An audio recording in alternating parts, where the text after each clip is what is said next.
এখন থেকে সামনের দিকে বড় বড় ওয়াজ দেখবেন আপনারা, সামনে বড় বড় ওয়াজ আসতেছে, সেটা বক্তার ওয়াজ না, মাহফিলের মাইকের ওয়াজ না, সেটা কোনো এই হুজুরদের ওয়াজ না। কার ওয়াজ? আল্লাহর ওয়াজ। কার ওয়াজ? আল্লাহর ওয়াজ আসতেছে। আল্লাহর ওয়াজ কি? ভূমিকম্প। জীবনে যে ওয়াজের কথা শুনতো না, সেও এখন কোরআন লই বসে গেছে ঢাকায়। ঢাকায় এখন 4-5 বার আরো নাকি বিশাল মাত্রায় আসতেছে, 9 পর্যন্ত আসতেছে। আমি তো ঢাকা থেকে বাইরে হয়েছি ওই কারণেই, যে একটু বাইরে থেকে না, মানে এই আপনাদের উত্তরবঙ্গে ঘটনাক্রমে আল্লাহ আমার এই রুটিন করে রাখছে যে যে 24 তারিখ থেকে আমার এই সব দিনাজপুর, রংপুর, পাবনা, চাঁপাই, তারপরে সিরির বন্দর এইদিকে সুযোগও পাইলাম। যাক, আল্লাহ জানে, হয়তো বা বুড়া আলেম তো সব মানে অধিকাংশ চলেই গেছে। এখন আমরা 2-4টা বুড়া যা আছে, ওসমান ভাই একজন আছে, আমি একজন আছে, এই বুড়াগুলি চলে গেলে তো সমস্যা না। হয়তো বা আল্লাহ তাআলা বাইর করে দিয়েছে, যাও ঘুরি গেড়ে আয়ো। আল্লাহু আকবার, লিল্লাহি তাকবীর। فجعلناها نكالا لما بين يديها وما خلفها وموعظة للمتقين।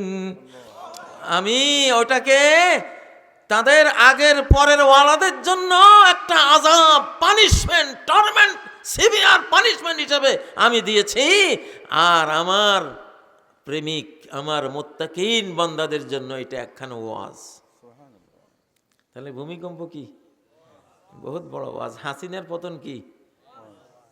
বহুত বড় ওয়াজ। ক্ষমতা ভাইয়া, খবরদার আমার বান্দারা, এর মতো করিস না, এর মতো এত মানুষকে যন্ত্রণা দিস না, খুন করিস না। তোর হাতে সব বন্দুক দিলেই তুই যদি গুলি করিস, তো তোরে গুলি করার মতো বহুত বড় হাতওয়ালা আমার পৃথিবীতে আমি রাখছি।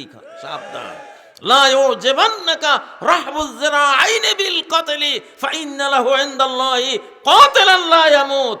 নবী সাল্লাল্লাহু আলাইহি সাল্লাম বলেন, যার খুনের হাত যত লম্বা, তার খুনের হাত লম্বা দেখে ভেবো না ওরে সর্বনাশ, এর লগে পারা যাবে না, মোটেও না। কারণ যে আল্লাহ তার এই ক্ষমতা দিছে, সেই আল্লাহ তার জন্য তার অজান্তে এমন এক খুনি বরাদ্দ করে রেখেছেন, যে খুনির মরণ নাই, এরে মারণ ছাড়া। লিল্লাহে তাকবীর, লিল্লাহে তাকবীর। প্রত্যেকটা কোরআনের আয়াত এখন নবায়ন হবে। পুরা 30 পারা আল্লাহর কোরআন নতুন হবে এখন। হ্যাঁ, ইন্নাল্লাহা ইয়াবআসু লিহাযিহিল উম্মাহ আলা রাসি মিআতি কুল্লি সানাহ মান ইউজাদ্দিদু লাহা দীনাহা। ইবনে মাজার হাসান গ্রহণযোগ্য পর্যায়ের একটি হাদিস। প্রতি 100 বছর গেলে এই উম্মতের দ্বীনকে, পুরা কোরআনকে, পুরা নবীজির হাদিসকে নবায়ন করে সমাজে প্রতিষ্ঠা করবে এমন ওলি আল্লাহ, আলিম, ওলামা, মুজাহিদ, মুজাদ্দিদ আল্লাহ সৃষ্টি করে দেবেন। লিল্লাহে তাকবীর, লিল্লাহে তাকবীর। এইবার এমন তাজদিদ হচ্ছে, গোটা বাংলাদেশ নতুন হয়ে গেছে। আমার জীবনে 52 বছর আগে যে বৃষ্টি দেখেছি, এইবার সেই বৃষ্টি পেয়েছি। সেই ট্যাংরা মাছ ভরে গেছে গোটা দেশ, মেনি মাছ, তারপরে টাকি, সাঁটি, আপনারা বা কি কন এগুলি, শোল মাছ, গড়াই মড়াই, সারা বাংলাদেশ ভরে গেছে। নবায়ন, আমার বান্দারা, আমি নতুন করে দেব তোদেরকে। তোরা আমার নতুন কোরআনকে নতুন করে বুকে নে, কোরআনের প্রত্যেকটা মেসেজকে নতুন করে তারা অন্তরে ধারণ কর। কেন নতুন করা লাগে? ইন্না হাযাল ঈমানা ইয়াখলাক কামা ইয়াখলাকুস সাওব। নবীজি বলেন, এই ইমানটাও পুরান হয়, যেমন কাপড় কি হয়, পুরান হয়। আর পুরান বেশি পুরান হয়ে গেলে নতুনটা আনন্দ লাগে, ঠিক না? হয় এটারে নতুন করো, আনালে নতুন একটা। তো এটা তো এমন জিনিস, নতুন বদলাবার দরকার নেই, এইটাই নতুন হয়ে যাইব ইনশাআল্লাহ, ঠিক না বে ঠিক? ঠিক না বে ঠিক? প্রত্যেকটা সূরা এখন, প্রত্যেকটা কোরআনের আয়াত নতুন হচ্ছে। আল্লাহু আকবার। ও ভাইয়েরা, এতদিন কইতো মুসলমান জঙ্গি, মুসলমান সন্ত্রাসী, মুসলমান মৌলবাদী, চরমপন্থী। এটা ঘুরে গেছে ভাই। 2024-এর পরে এখন জঙ্গি হইল যে মুসলমান হইতো না সে জঙ্গি, সাফ কথা। যে মুসলমানের বিরুদ্ধে কথা বলবে সে জঙ্গি, যে বাংলাদেশের বিরুদ্ধে কথা বলবে সে জঙ্গি। জঙ্গি চেনার উপায় কি? বাংলাদেশের বিরুদ্ধে যেই কথা বলবে সেই জঙ্গি, ঠিক না বে ঠিক? মুসলিম জাতির বিরুদ্ধে যে ষড়যন্ত্র করবে সে জঙ্গি। সেই কি? সারা কোরআন খুঁজলে দেখা যায় আল্লাহ মুজরিম, মুজরিমুন, মুজরিমিন, ক্রিমিনাল, অপরাধী, মানে জঙ্গি, মুফসিদুন, মুরজিফুন, এই শব্দগুলি ব্যবহার করে অমুসলিমদের উপরে। কাদের উপরে? আফনাজআলুল মুসলিমিনা কাল মুজরিমিন। আমি কি মুসলিমদেরকে মুজরিমদের মতো করব? আমি কি মুসলিমদের পরিণতি মুজরিমদের মতো করব? কোনোদিনও না। মুসলিমদেরকে আমি জান্নাতে নেব, মুজরিমদেরকে আমি জাহান্নামে নেব, ঠিক না? মুসলিম শব্দের বিপরীত শব্দ কি? এটি সূরা নূনের 35 নম্বর আয়াত। তাহলে মুসলিম শব্দের বিপরীত শব্দ মুজরিম। কি? মুজরিম। মুজরিম মানে কি? ক্রিমিনাল, অপরাধী, সন্ত্রাসী, জঙ্গি, খুনি, গুমকারী, মানব হত্যাকারী, জেনোসাইডকারী, এগুলি সব, ঠিক না বে ঠিক? তুমি আল্লাহর খাও আর শয়তানের গাও, তা তুমি তো সন্ত্রাসী। আল্লাহ এত সুন্দর কপাল বানাই দিছে তোমারে, এত সুন্দর জোয়া জাড়ি দিছে, আল্লাহর সামনে সেজদা দিবা, ঠিক না? আল্লাহর অক্সিজেন খাও, আল্লাহর সূর্যের আলো ভোগ করো, আল্লাহর বৃষ্টি উপভোগ করো, আল্লাহর দেয়া কোটি কোটি অগণিত, লা তুহসুহা, গণে শেষ করতে পারবা না, এই সব কিছু ভোগ করে তুমি সেজদা দাও আল্লাহর দুশমনেরে। আল্লাহর দুশমনকে? শয়তান। আল্লাহর দুশমনকে? শয়তান। জিন শয়তান আর মানুষ শয়তান। মিনাল জিন্নাতি ওয়ান নাস। জিন শয়তান আর কি? মানুষ শয়তান। ও ভাইয়েরা, তুমি যে শয়তানকে সেজদা দাও, মূর্তি পূজা করো, তুমি তো আল্লাহর কাছে তুমি সন্ত্রাসী। তুমি যে আল্লাহরে সেজদা না দিয়ে মূর্তি পূজা করতেছো, আবার আল্লাহকে যারা সেজদা দেয় তাদেরকে মারতেছো, তাদের বিরুদ্ধে 24 ঘন্টা ষড়যন্ত্র করতেছো, তুমি তো আল্লাহর কাছে সন্ত্রাসী, তুমি তো জঙ্গি, ঠিক না ঠিক? কারখানায় মালিকের বিরুদ্ধে যারা বিদ্রোহ করে, মালিকের জিনিস নষ্ট করে, মালিকের বেতন খাইয়া মালিকের কারখানা যারা আগুন দেয়, এরা কি ভালো না সন্ত্রাসী?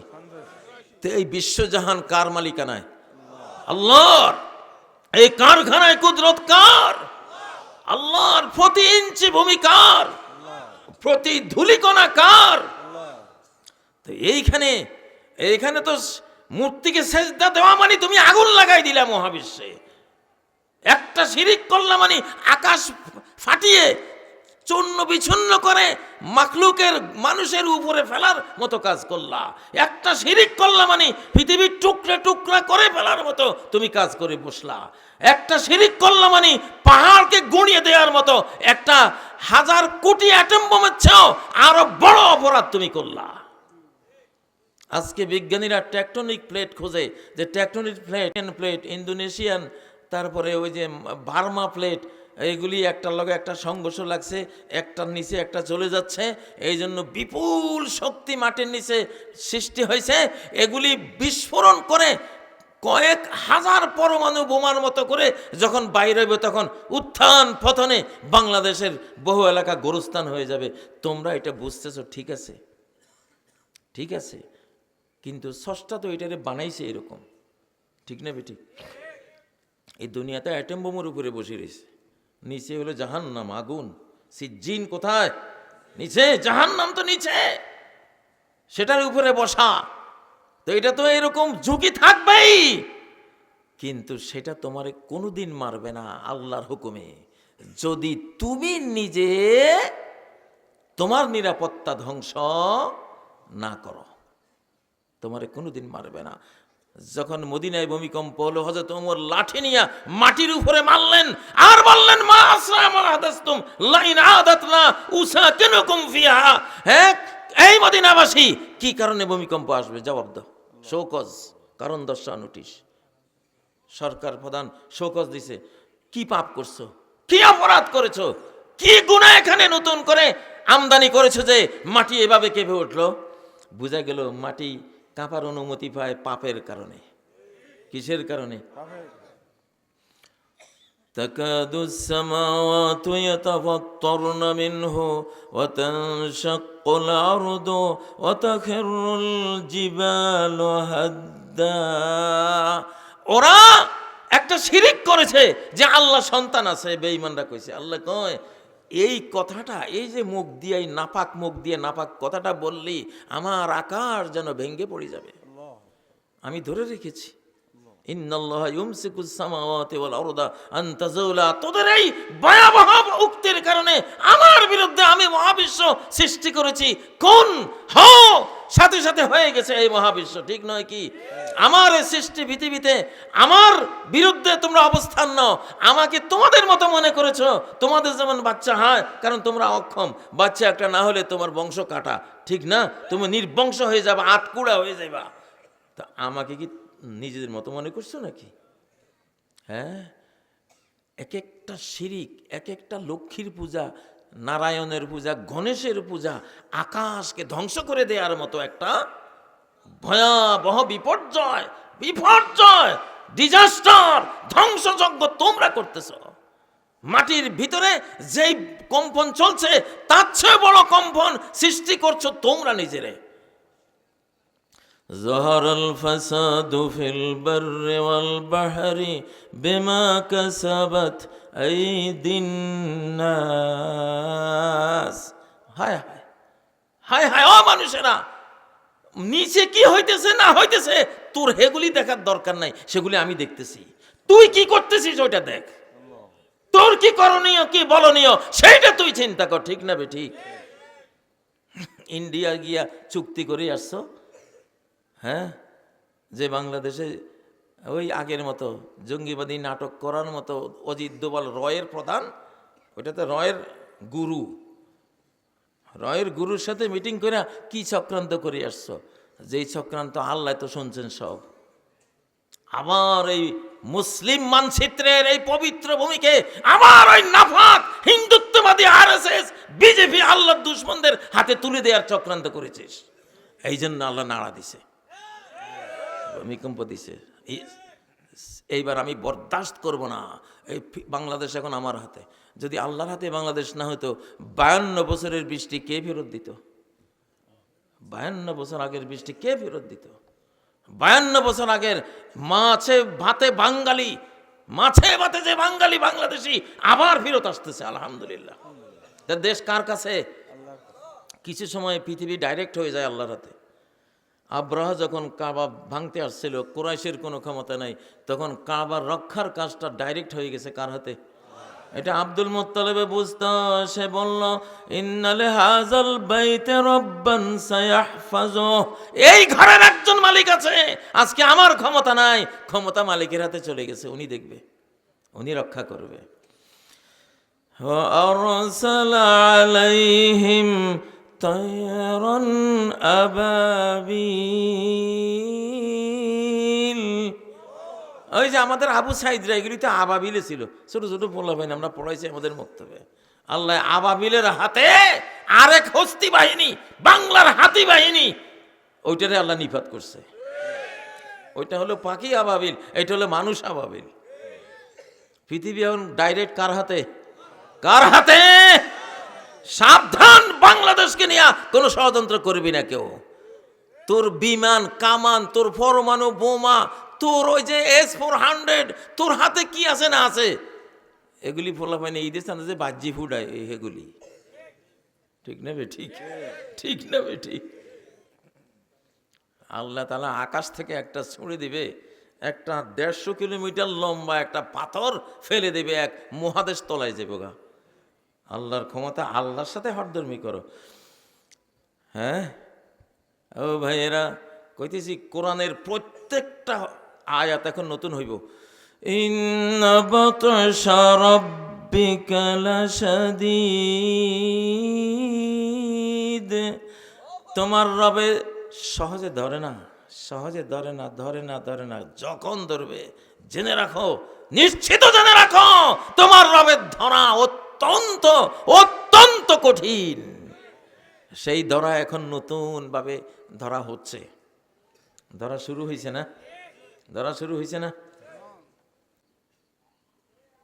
আর ভারত, কালকে ভারতীয় এক মিথ্যুকের একটা এপিসোড শুনতেছিলাম। মিথ্যুকটা বলতেছে ডক্টর খলিলের 7 দিনের আলটিমেটাম দিছে ভারত, 7 দিনের মধ্যে এই কি যেন কয়, বাংলাদেশের আগের ফ্যাসিবাদী অবস্থায় ফেরত নে, তোর বিপ্লব টিপ্লব এগুলি বাদ দে, তুই নতুন বাংলাদেশ গড়েছিস, নতুন স্বাধীন হয়েছিস, এগুলি মানি না, 7 দিন পরে মারা শুরু করবো। তো আমি একটা মন্তব্য দিছি, হ্যাঁ 7 দিন পরে তোমরা বাংলাদেশ আক্রমণ করে 7 গোল দিবা, হয়তো বা ইনশাল্লাহ 7 গোল দিয়ে হাসবা খেলার প্রথমার্ধে। খেলার প্রথমার্ধে তুমি 7 গোল দিয়া হাসবা, দ্বিতীয়ার্ধে বাংলাদেশ এবং মুসলিম বিশ্বের হাতে 14 গোল খাইয়া এমন কাঁদা কাঁদবা, জনমে আর ওই কাঁদা তোমার শেষ হইতো না। লিল্লাহে তাকবীর, লিল্লাহে তাকবীর। ইনশাল্লাহ এই কথাটা যে কইলাম, বানাইতো কই নাই। এরকম পরিণতি হাদিসে আছে না নাই? আছে, আছে ইনশাআল্লাহ। ইয়াতুনা বিমুলুকুল হিন্দ মাগলুলিন বিসালাসিল, হিন্দুস্তানের এইসব জালিমগুলি, জালিম রাজন্যবরকে ধইরা লোহার শিকল আর জিনজির পরাইয়া ফিলিস্তিন লইয়া যাইব। হুমকি দিস না আমা করে, তো ওদের হুমকি দিলে আমাদের সাহস এত বেড়ে যাবে, তো দুনিয়াতে তো থাকতে পারতি না আমাদের অভিযানে জ্বালা, ঠিক না বে ঠিক? আবু সাইদের হুমকি দেওয়াতে এমন এক কাজ করছে, ও মিয়া জীবন তো আয়োজক কাইলক, মানুষ কি যুদ্ধে মরে না হায়াত শুকাইয়া মরে? হ্যাঁ এই মুসলমান কোন যুদ্ধে মরে? কিসে মরে? কারা বিশ্বাস করেন হায়াত শুকাইলে মরে? লিল্লাহে তাকবীর, লিল্লাহে তাকবীর। যুদ্ধে মরে, যুদ্ধে মারে এটা কোথাও নাই। ইযা জাআ আজালুহুম লা ইস্তাখিরুনা সাআতান ওয়া লা ইস্তাকদিমুন। যখন ওদের মওত এসে যায়, আজল এসে যায়, যতদিন বাঁচবে সেটা শেষ, এখন তার পরপারে ফাড়ে দিতে হবে, তখন এক মুহূর্ত আগেও না, এক মুহূর্ত পরেও না, তাকে চলে যেতেই হবে। হাসিনার এত পুলিশ, এত বিজিবি, এত র্যাব, এত সেনাবাহিনী, এত আমলা কামলা, মন্ত্রী, অস্ত্র শস্ত্র, সাথে এত বিশাল ভারত, সব কিছু ঠিক আছে, কেন রে ভাই পতন হইয়া গেল? সময় শেষ, সময় শেষ। কি হয়েছিল ঘটনা সেদিন? কি ঘটনা ঘটছিল? সময় শেষ হয়ে গেছিল, তার সময়। প্রত্যেক ব্যক্তির যেমন একখান হায়াত থাকে, হায়াত শুকাইলে আর বাঁচে না, প্রত্যেক সরকারেরও একটা হায়াত থাকে, হায়াত শেষ হলে ওই সরকার আর থাকে না। প্রত্যেক জাতির একখান হায়াত থাকে। লিকুল্লি উম্মাতিন আজাল, প্রত্যেক জাতিরও একটা কি আছে? আজাল আছে, হায়াত আছে। কওমে নূহ আলাইহিস সালাম মহাপ্লাবনের দিন পর্যন্ত ওদের হায়াত ছিল, বেঈমানগুলির। মহাপ্লাবন এসে গেছে, শেষ, দুনিয়া থেকে বিদায়। নাম নিশানা সহ মুছে গেছে। ফেরাউন, আলে ফেরাউনের তার ফেরাউন আর তার দলবলের হায়াত ছিল লোহিত সাগরের কিনারে আসা পর্যন্ত, আসছে হায়াত শেষ, চলে গেছে। তো সবচেয়ে বড় পৃথিবীতে বিদায় হওয়ার মূল কারণ হলো কি? সময় শেষ হওয়া। কি হওয়া? পারমিট শেষ হওয়া। হাসিনার পারমিট, সে তো 42 সাল পর্যন্ত গাল ভরে বলতো। আল্লাহ কয়, বেটি রে, 42 সাল না, 24-এর 5ই আগস্ট, ঠিক না? 24-এর 5ই আগস্ট পর্যন্ত তোর পারমিট আছে। এরপরে তুই অবৈধ, ইলিগাল, তোর আর কোনো ক্ষমতা নাই। তখন পলায়ন ছাড়া আর কোনো উপায় নাই। ইয়াকুলুল ইনসানু ইয়াওমাইযিন আইনাল মাফার। যেদিন ধরা এসে যাবে, নিদানকাল এসে যাবে, সেদিন মানুষ বলবে আইনাল মাফার, পালাবার জায়গা কই রে, কই পলামো? হাসিনা রে, তুই তো পলাইছ তো ইন্ডিয়ারটা তো পলানোর জায়গাও নাই। ওইটারে যখন আল্লাহ ধরবো, ওইটা সত্যি ওটার পলানোর জায়গাও নাই। ও যাইবোটা কই? ওটারে নিত না। তো আলহামদুলিল্লাহ, আল্লাহর কথা ভাই, আল্লাহর কথার আওতায় কেউ পড়বেন না। আল্লাহর কোনো কথা যাতে আপনার উপরে, আপনার বিরুদ্ধে না যায়। কারণ আল্লাহ আতাই কালামুন অমানেই কালাম, আমি বিশ্ব মহাবিশ্ব তোরে 10 গুণ 60 গুণ 65 গুণ পৃথিবী তোরে দিয়ে দেব।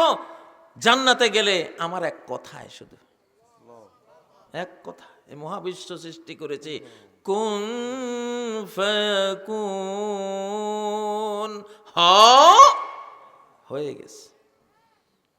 এই যে আল্লাহ হলেন এমন আতাই কালামুন অমানেই কালাম। হাদিসে কুদসি, আমার দান শুধু একটা কথা। আমার দান কি? একটা কথা। তোর একটা স্বাধীনতা দেবো, একটা কোন কইছি, হয়ে গেছে। তোরা 15-17 বছর কত আন্দোলন করছ, এই মিঠাপুকুরে কত মানুষ মারা গেছে, ঠিক না? বুক কত ঝাঁঝরা হয়েছে, কত হাত পা হারাইছে। হ্যাঁ, কাজ হয় নাই, কারণ তোর সময় তখন আসে নাই, আর ওর মরণ সময় তখন আসে নাই। সময় আসে নাই বইলা তোরা পারস নাই, আর সেও ক্ষয় হয় নাই। যেই মাত্র সময় হয়েছে, আমার আদেশ এসে গেছে, পলাই গেছে, ঠিক না? ঠিক। বাংলাদেশ নিয়ে কেউ লেজ নাড়বা না, কোন ষড়যন্ত্র করবা না। আকাশ রেডি আছে, এইবার আসমানের মার খাওয়াইলো মতো করে ইনশাআল্লাহ। আমরা আসমান দিয়ে মাইর দেওয়াই। আমগো মুসলমানদের এমন আল্লাহ দেওয়া সিস্টেম আছে না নাই? হ্যাঁ, আল্লাহুম্মা বিকা আজুলু ওয়া বিকা আসুলু ওয়া বিকা উকাতিল। আল্লাহ নবী বলতেন, আল্লাহ, যত বিপ্লব করি আপনারে দিয়ে করি, আমার কিচ্ছু নাই। আমি হইলাম লা হাওলা ওয়ালা কুওয়াতা ইল্লা বিল্লাহ, আমার তো কিচ্ছু নাই, কিন্তু আপনার তো সব। আমি মায়ের খাওয়াইলে আপনারে দিয়া খাওয়াই। ফালাম তাকতুলুহুম ওয়ালাকিন্নাল্লাহ কাতালাহুম। তুমি যখন খুন করেছ, যুদ্ধের ময়দানে মেরেছ, তুমি তো মারো নাই, আল্লাহ মেরেছেন। ও মুসলমানরা, তোরা কি মেরেছিস? আমি মেরেছি ওদেরকে। বেঈমানদেরকে কে মেরেছে? বদরের যুদ্ধে কে মেরেছেন? আল্লাহ। ওমা রমাইতা ইজ রমাইতা ওয়ালাকিন্নাল্লাহ রমা। তুমি যখন এক মুঠি বালি বেঈমানদের দিকে সাহাতিল উজু বলে নিক্ষেপ করেছিলে, তুমি তো বাহ্যিক নিক্ষেপক ছিলে, কিন্তু মূল প্রকৃত নিক্ষেপকারী ছিলাম আমি, আল্লাহ। সবগুলি চোখে চোখে বালি তুমি পৌঁছাও নাই, আমি পৌঁছাইছি, ঠিক নেবে? ঠিক। আমরা এবার আল্লাহর সাথে আছি।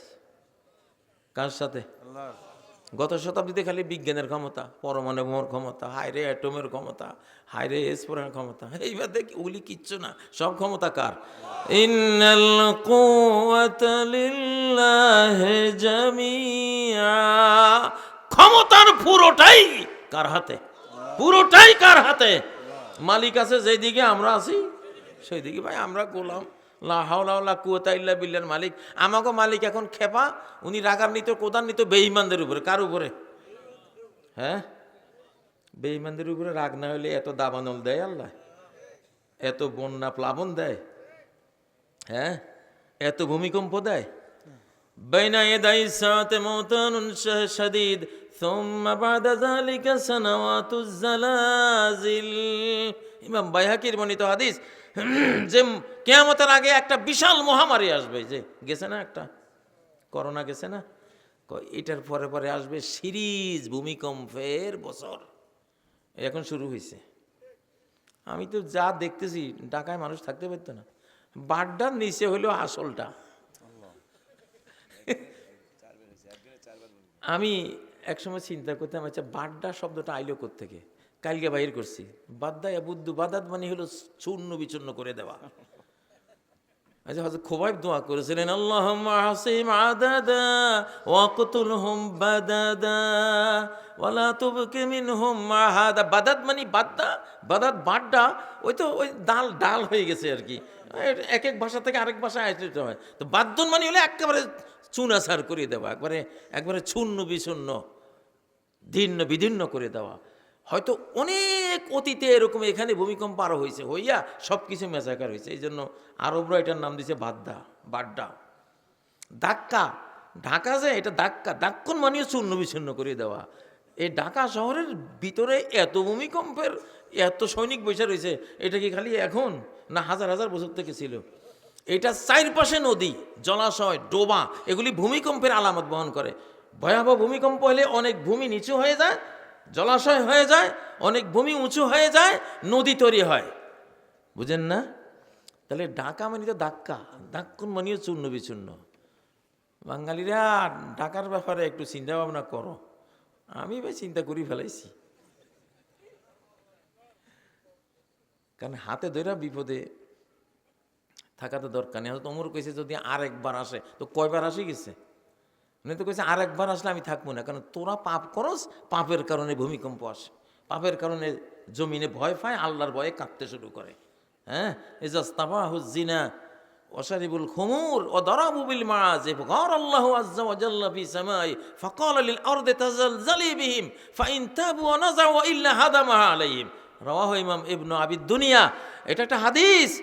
হযরত এক ব্যক্তি এসে হযরত মা আয়েশাকে প্রশ্ন করেছেন, মা আয়েশা বলেন তো ভূমিকম্প কেন হয়?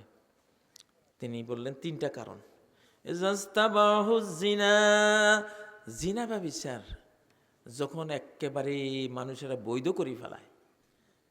এখন তো বিয়ে উঠাই দিছে শহরে বন্দরে, বিয়ের জায়গায় আছে, ম্যারেজের জায়গায় আছে রিলেশন। কি আইছে? রিলেশন। তোর রিলেশনের গোষ্ঠী কি লাই? তোর রিলেশনের যে কই যে নিমো তোরে শুদ্ধা ভূমিকম্প। ঠিক না বে ঠিক? এই ভূমিকম্পের জন্য দায়ী রিলেশন। Girlfriend, boyfriend. এই তুই মুসলিম, তোর তো একটা কালচার আছে, তোর তো একটা সংস্কৃতি আছে, নিজস্ব সভ্যতা আছে। তোর সভ্যতা, তোর সংস্কৃতি, তোর কালচার কি? আমরা পরিবার গড়ি, আমরা ওই বাদামিনাদের মতো ওইভাবে ওই যে গার্লফ্রেন্ড বয়ফ্রেন্ড এগুলি কইরা যারও সন্তান উৎপাদন করি না, হার্ট অ্যাটাকের কাজ করি না। যারা গার্লফ্রেন্ড এই বয়ফ্রেন্ড কালচার দেখছি, তো দক্ষিণ কোরিয়ায় গেছি, হয়তো বউ থাকে এই বিল্ডিংয়ে, জামাই থাকে ওই বিল্ডিংয়ে, ফোলা থাকে এই বিল্ডিংয়ে। শেষ বুড়ায় শেষ যাবে না, কী করবো আর, যা কামাই করছিলাম কিছুই তো নাই, যা দুনিয়া থেকে বিদায়। পরে একটা ওই যে বিষাক্ত কিছু খাইয়ে আত্মহত্যা করে। বুঝেন না? সান বাংলাদেশে এই কালচার, আত্মহত্যার কালচার। বয়ফ্রেন্ড গার্লফ্রেন্ড মানে আত্মহত্যার কালচার। কিসের কালচার? এই রিলেশন মানে এটা আত্মহত্যা, সুইসাইডের কালচার। ঠিক না বে ঠিক? ঠিক না বে ঠিক? মায়া মমতায় জড়াজড়ি করি, মোর গেহখানি রহিয়াছে ভরি, মায়ের বুকেতে বোনের আদরে ভাইয়ের স্নেহের ছায়, তোরা যাবি ভাই যাবে তুমি যাবে ভাই যাবে মোর সাথে আমাদের ছোট গায়ে। আহারে কত সুন্দর বাংলাদেশ। খবরদার মুসলমান। তো মা এসে বলছেন মুসলিম সমাজে ভূমিকম্প আসবে তিন কারণে। জিনা, জিনা ব্যভিচারকে যদি তারা এই নোংরামি, এই কাজুরা, এই ডাস্ট, এই এত নাপাক জিনিসকে যদি তারা বৈধ বানায় ফেলায়, তাহলে ভূমিকম্প ধরো আসবেই।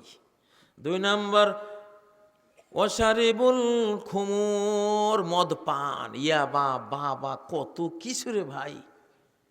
হ্যাঁ, লক্ষ লক্ষ মানুষ এগুলি পান করে। বিড়ি সিগারেট তো আছেই, সেটাও তো মাদক, সেটাও কি মাদক। এগুলি পান করলে আর এই মানুষের মনুষ্যত্ব থাকে না। তাহলে প্রথম কারণ জিনা ব্যভিচার বৈধকরণ, দ্বিতীয় কারণ নেশাদ্রব্য গ্রহণ, তৃতীয় অদরবু বিলমাজি বাদ্যযন্ত্র, দোতারা, সেতারা, নারেঙ্গি, সারেঙ্গি, এগুলি। তো এই তিনটা হইলে তো সমাজটা পৌঁছেই গেল। এই তিন না পাকে কি হয়ে গেল, সমাজটা পৌঁছে গেল। গৃহস্থের আলুর বস্তার আলু যখন পৌঁছে যায়, কিছু আলু যখন পৌঁছে যায়, আপনারা কি করেন? তাড়াতাড়ি এই বস্তারে উঠানে ঢাইলা পচাগুলি ফেলাই দেন না? তাইলে এই পচাগুলি বাছাই করা ভালো আলুর জন্য রহমত, ভালো আলুর জন্য কি। তো এখন যে ভূমিকম্প আসতেছে, এইটা যারা কোরআনের রাজনীতি করে তাদের জন্য রহমত। ভোট চাইলে তো দিতি না, চোত্তা বাঙালি। কেমনে ভোট দিতে হয় নিতে হয় আল্লাহ জানে না কি জানে না। এইবার ডাকার কোনো লোক, অন্তত ডাকার লোক কোরআন ছাড়া কারো করে ভোট দিত না ইনশাআল্লাহ। ভোট দিতে গেলে কবে খাইছে, তুই কিন্তু বিল্ডিংয়ে থাকস, তোরে তো আমি বিল্ডিংয়ে, ভূমিকম্প দিতে মানুষ মারে না আল্লাহ, মানুষ মারে তো তোর ঘর দিয়ে তোরে মারবে। তুই ঘরে বানাইছ তো এরকম 10 তলা 20 তলা, ঠিক না? এগুলি তো তুই গোরস্থান বানাইছ, ঠিক না? ঝাঁকুনি দিলে পড়লে তোর গায়ে তো পড়বে। তাহলে ইনশাল্লাহ আশা করা যায় যদি নির্বাচন হয় আর কি, যুদ্ধ হবে নিশ্চিত। যুদ্ধ একটা ভারত আমাদের উপরে দেবেই, কারণ যুদ্ধ করি তারা হেরে যেতে হবে, তো তাদের তো পরাজিত হওয়ার একটা এখন ফরজ দায়িত্ব আসি গেছে আল্লাহর উপরে, ঠিক না? তারা যুদ্ধ করে পরাস্ত হবে, রাজ্য হারাবে, ইন্ডিয়া আবার মুসলমান দেশ হইতে হবে। এই জন্য তারা এখন কুরকুরায় আর কি, হাতের মধ্যে খালি কুরকুরায়, খালি ওই পাকিস্তানের লগে লাগি পারে নাই, এমন মায়ের খাইছে। আচ্ছা, এমন দেশ পৃথিবীতে আছে ওদের যে পাইলট অভিজাত না, ওই যে যার বিমান পাকিস্তানে ফেলাই দিছিল কয়েক বছর আগে, অভিজাত আমরা দেখলাম, অভিজাতের সেই MiG-21 পাকিস্তান গুলি করে ফেলাই দিছে, আর হে কোনো রকমে প্যারাশুট দিয়ে নামছে। নামার পরে আবার পাকিস্তানি লোকেরা, আর্মিরা গিয়া ধরছে, অ্যারেস্ট করছে, উত্তম মাধ্যম ঘুষি, কিল ঘুষি এগুলিতে দিছে, সন্দেহ আছে? ঘুষি খাইছ, কিল খাইছ, লাথি খাইছ, সব খাইছ। খাইয়া পরে আবার পাকিস্তান তো ভালো মানুষ, চাও খাইছ তোদের হাতে, ঠিক না? চাটা খাওয়াইয়া আন্তর্জাতিক দেন দরবার কইরা ছাড়ে দিছে। ওরা কয় কি, কয় আমরা বিজয়ী হয়েছি। অভিজাত হইল আমাদের বীর সৈনিক। আচ্ছা, একটা ছাত্র যখন ফেল করে, 10 বিষয়ে পরীক্ষা দিয়ে 10 বিষয়ে ফেল করছে, এর মা বাপে যদি মিষ্টি বিতরণ করে গ্রামে, যে আমাদের ছেলেটা সাকসেস, আমাদের বুকের ধন সাকসেস, এই জন্য মিষ্টি খাওয়াই। আচ্ছা, এগুলির কি কন এগুলির আপনি কি কইবেন? এমন এক দেশের প্রতিবেশী হইছি আমরা, আল্লাহ আল্লাহ। এখন এই দেশ এটারে ঠিক না করলে আসলে আমাদের শান্তি নেই। আমি এই জন্য জজ সাহেবকে বলছিলাম, আমাকে যখন এক হিন্দু জজের সামনে নিয়েছিল, তো জজ সাহেবের সামনে বললাম, জজ সাহেব আমার কিছু কথা আছে, আপনি কি একটু সময় দিবেন? তো দেখলাম যে যুবক মানুষ, জজ সাহেব খুব আগ্রহী হয়ে আছে। আমি সুযোগটা নিলাম, আচ্ছা বলেন। 10 মিনিট বক্তৃতা করলাম। আমি বললাম কি আরো বলবো? হ্যাঁ হ্যাঁ বলেন। আরো 10 মিনিট পরে বললাম যে আরো কি বলবো? হ্যাঁ বলেন। 30 মিনিটের মতো ওর সামনে আমি বক্তৃতা করছি। তো সেখানে বলছি যে দেখেন জজ সাহেব, আমি কিন্তু হযরত ইব্রাহিম আলাইহিস সালামের বংশ, আমি ওই কণা, ওনার একখান ছোট্ট লতা, কিন্তু আমার অত যোগ্যতা নাই, কিন্তু আমার এই লতাইয়েন কিন্তু কঠিন। এই বংশে নমরুদের খাইছে, এই বংশে ফেরাউন্ডে খাইছে, এই বংশে রোমান সাম্রাজ্য খাইছে, এই বংশে পারস্য সাম্রাজ্য খাইছে। আমারও তো একটু খাওয়ানোর নিয়ত আছে। আমি ঢাকা আর দিল্লি একসাথ করবো ইনশাআল্লাহ। লিল্লাহে তাকবীর।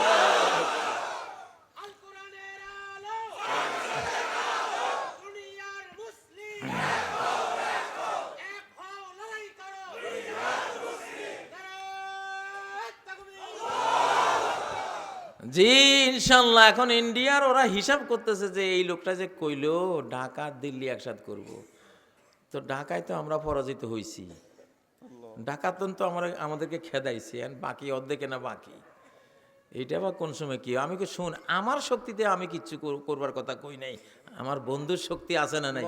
আছে না নাই?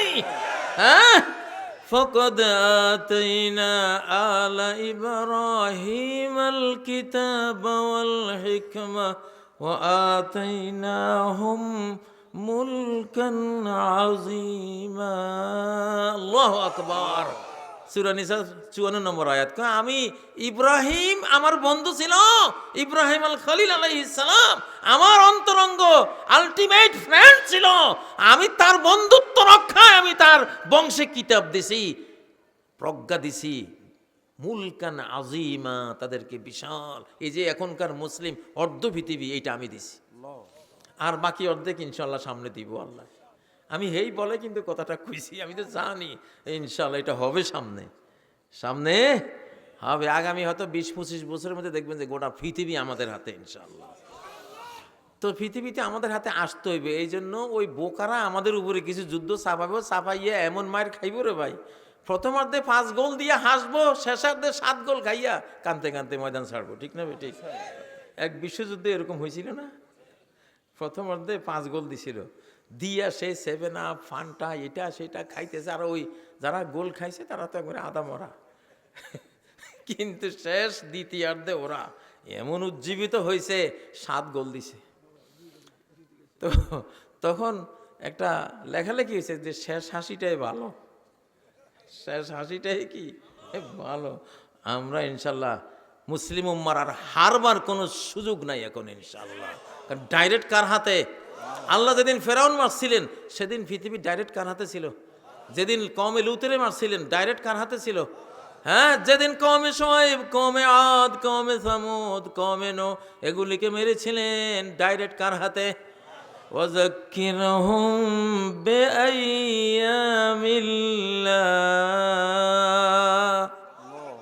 এগুলিরে কি কয়? আইয়ামুল্লাহ কয়। কি কি কি বলে? আইয়ামুল্লাহ। এখন আইয়ামুল্লাহ চলছে। কি চলছে? সূর্য পশ্চিম থেকে উঠবে, কে ঘটাবে? হ্যাঁ, দাব্বাতুল আরদ, মাটি ফাড়িয়ে একটা কিম্বুত কিমাকার জানোয়ার বাইর হবে, কে বাহির করবে? সারা বিশ্ব ধোঁয়ায় ছেয়ে যাবে, 40 দিন থাকবে, কে ঘটাবে?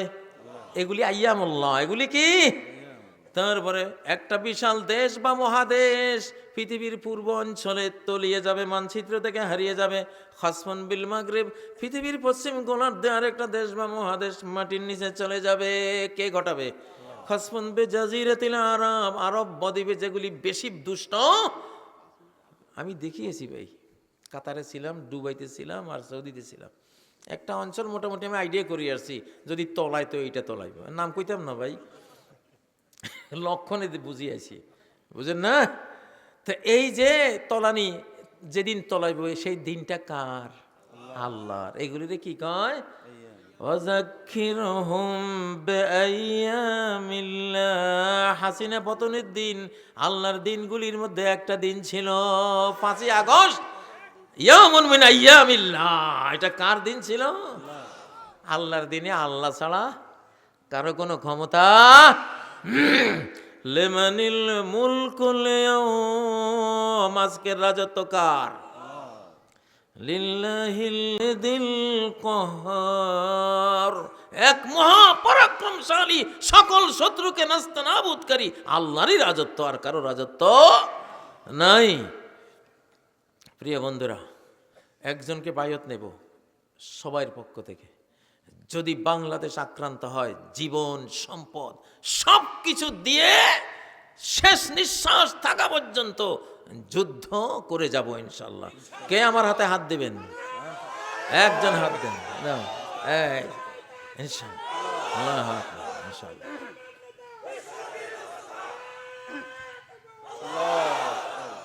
কারণ ইসলাম যখন আসে সে বায়াত নিয়ে আসে, ইসলাম বায়াত সিস্টেম নিয়ে পৃথিবীতে আসে। ঠিক না? ঠিক না? নবীজি মৃত্যুর উপরে বায়াত নিয়েছিলেন না হুদায়বিয়ার সন্ধির ঘটনার দিনে? এরকম দেখাই দিলাম। ওই যে হযরত খালেদ বলতেন, আসো, যদি দেশ আক্রান্ত হয়, যেহেতু এটি মুসলিম মানচিত্র, যেহেতু 1947 14 আগস্ট, সালে 14 আগস্ট, তখন ছিল 27 রমজান, সম্ভাব্য লাইলাতুল কদর, সম্ভাব্য লাইলাতুল কদর, সেই রাতেই এই মানচিত্রের ঘোষণা হয়েছিল। সেই রাত্রে এই মানচিত্রের ঘোষণা হয়েছে। যেহেতু মোহাম্মদ আলী জিন্না বলেছিল, যেহেতু মোহাম্মদ আলী জিন্নাহ আল বলেছিলেন, কোরআন আমার কনস্টিটিউশন, আল কোরআন আমার কনস্টিটিউশন। যেহেতু 5ই আগস্ট যেহেতু 5 আগস্ট দল মত নির্বিশেষে দল মত নির্বিশেষে নারায়ে তাকবীর দিয়েই নারায়ে তাকবীর আমরা এই দেশ স্বাধীন করেছি। আমরা এই দেশ স্বাধীন করেছি। অতএব এই স্বাধীন দেশে যদি কেউ আক্রমণ করে, অতএব এই স্বাধীন দেশে যদি কেউ আক্রমণ করে, জীবন দিয়ে, জীবন দিয়ে, সম্পদ দিয়ে, সম্পদ দিয়ে, সর্বশক্তি দিয়ে, সর্বশক্তি দিয়ে রুখে দেব ইনশাআল্লাহ, রুখে দেব ইনশাআল্লাহ। ইনশাআল্লাহ। লিল্লাহে তাকবীর, তাকবীর। আরো জোরে একটা তাকবীর দেন না।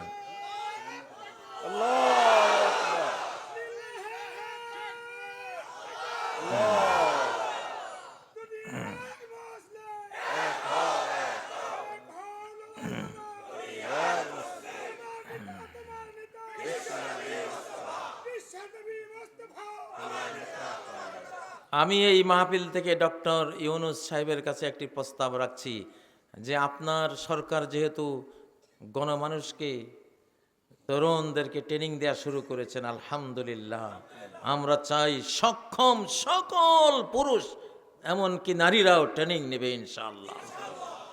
সেই মর্মে আমি প্রস্তাব রাখছি একটি আবু সাইদ ব্রিগেড তৈরি করার জন্য, যে আবু সাইদ ব্রিগেডের স্বাধীনতার জন্য 1 লক্ষ সৈন্য রেডি থাকবে ইনশাআল্লাহ। ডক্টর ইউনুস সাহেব আবু সাইদ ব্রিগেড একটা তৈরি করে দেন ইনশাআল্লাহ। আল্লাহ তাআলা হয়তো এর উসিলায় আপনি, আপনার ক্ষমতাও পাকাপোক্ত হবে, বাংলাদেশে আপনি চিরস্মরণীয় হবেন ইনশাআল্লাহ। এই অভাবটা আমাদের দূর করা উচিত ইনশাআল্লাহ। প্রতি 100 জন সাহাবীর মধ্যে 60 জন ছিলেন যুদ্ধের মাঠের শহীদ, আর বাকি যে 40 জন ছিল সারা শরীর চালনের মতো ঝাঁঝরা ছিল।